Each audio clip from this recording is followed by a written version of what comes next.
Hello, my name is Kevin and welcome to our first of several videos on the assembly of our reef tank, our saltwater reef tank. This first video is going to be dedicated mostly to just a basic overview of the equipment and supplies that we have, and then we'll move on as the process develops. Our goal is to try to document the entire process so that anyone watching this might actually be able to see what we've done and perhaps learn from some of the mistakes that we are almost certainly going to make. Let me first start off by telling you I'm an absolute novice, so everything that I'm going to share with you today is information that I've gleaned from the internet, checking out different websites, reading various saltwater aquarium books, and most especially being on some of the community forums like the reeftank.com, which is full of wonderful people who offer a great deal of expertise and are also very happy to do so. So that little plug being said, let's go through our basic equipment here, and then we'll move on as we go from there. So essentially what you're looking at is a standard 55-gallon glass tank, and so nothing too remarkable about this one.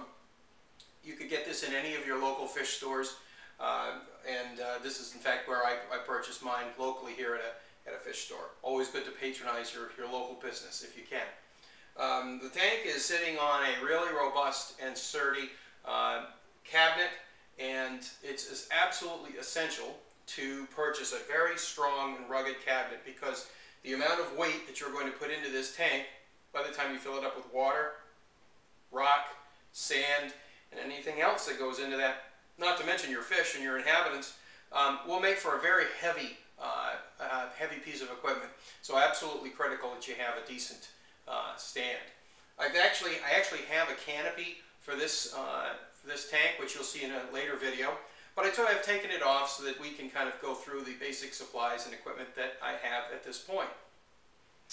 Okay, so moving into the tank itself, one of the first things that you can see is the backing has, I've picked an aquascape, a reefscape there, and to me that's just an aesthetic piece. I don't believe that it's an essential aspect of having a reef tank, but when I'm looking at my tank, I really didn't care to look at what's behind it.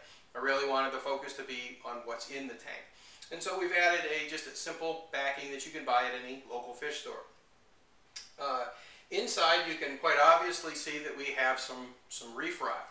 And this is cured, dry Fuji reef rock that I have also purchased from Bulk Reef Supply. Excellent store. Please make sure you go there and check out their website. Basically, this is 100 pounds of reef rock, and so, or excuse me, 50 pounds of reef rock. So you can see 50 pounds goes, pretty good.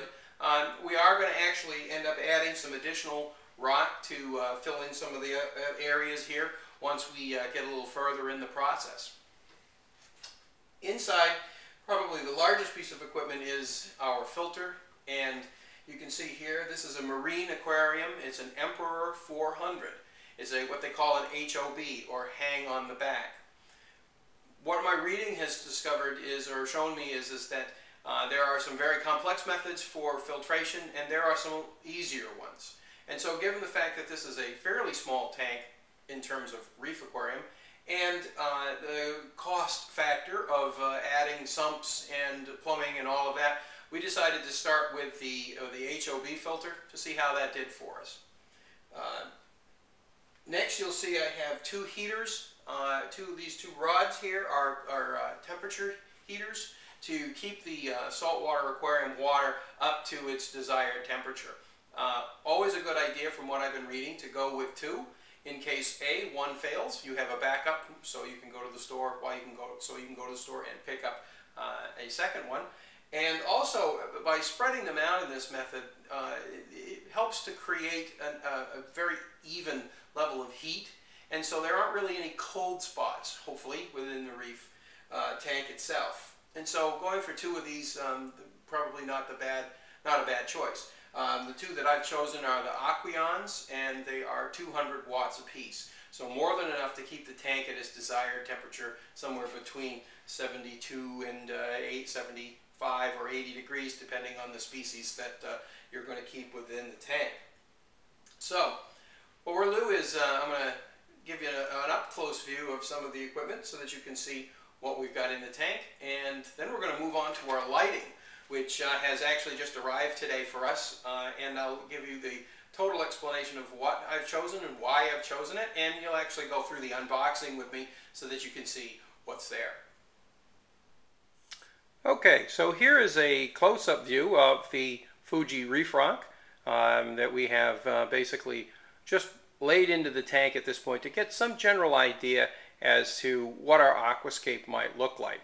The reading that I've done online suggests that this can be very much an art form in terms of making exotic or different looking designs. Our goal isn't going to be necessarily to create unique design, but basically to try to emulate as close as we can a natural reef. And so this is sort of a beginning attempt at making that happen. So taking a little closer look, you can take a look at the Aqueon heating bars, and so they're both identical. And so again, these are 200 watt, and I have two of them so that if one fails, again, we have a backup, and also to create a more even heat throughout the tank. And to the right here is our Emperor filter. This is the hang on the box filter, hang on the back filter. And I've removed the top so that you could get a look at the insides. There are 4 filter media altogether. You can see the blue media, which are just your simple packet filters. And then behind those are small packets of charcoal filters that help purify and keep the water nice and clean. And so there's a close-up look of the inside of the tank as it sits at this point. Today's date is December 1st, and so we're just beginning this process, and over the next year hopefully we're going to see quite a transformation with our reef tank.